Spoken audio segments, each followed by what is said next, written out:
আপনার টেয়ার ধরতাম না, আপনি মনে থেকে দেন। 500 টাকা লাগতো না, আপনি খুশি লয়ে যান গাদান। 500 লাগতো না, লয়ে যান গাদান। খায় ভাই 100 আল্লাহ দিলে এটা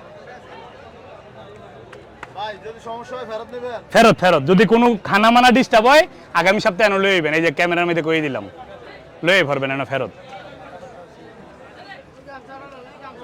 কো আইয়ে না তো সজীব ভাই, ফেরত মেরত। খারাপ গরু তো বেশি নাইব কইতে এটাই। আচ্ছা ভাই, আপনি একটা জিনিস খেয়াল করেন, আমার যে দোষী গরুটা আমি দোষী কয়ে দিইনি ভিডিওর মধ্যে, তো কেন ফেরত আইব? আমি যে একটা গারমরা যে একটা বড় গরু উঠছিল, আমি যে কইলাম পায়ে ব্যথা পাইছে, 20,000 কম খেল আছে আপনার, কইছিলাম না আপনার আমি, তো নিজে বুঝেন না আপনি ভাই। ভাই এটা দিয়েন না ভাই, না বালা দিয়েন না ভাই, ভাই দিয়েন না। তো আমি আচ্ছা ঠিক আছে, আপনি মনের থেকে দেন, আমি কিছু কইতাম না। আপনি মনের থেকে দেন, কিছু কইতাম না। একটা মনের থেকে দা, আপনার টেয়ার ধরতাম না, আপনি মনের থেকে দেন। 500 টাকা লাগতো না, আপনি খুশি লয়ে যান গাদান। 500 লাগতো না, লয়ে যান গাদান। এটা ভালোবাসি, আমি কইছি মনের থেকে দেন। কেমন আছেন? ভালো আছেন?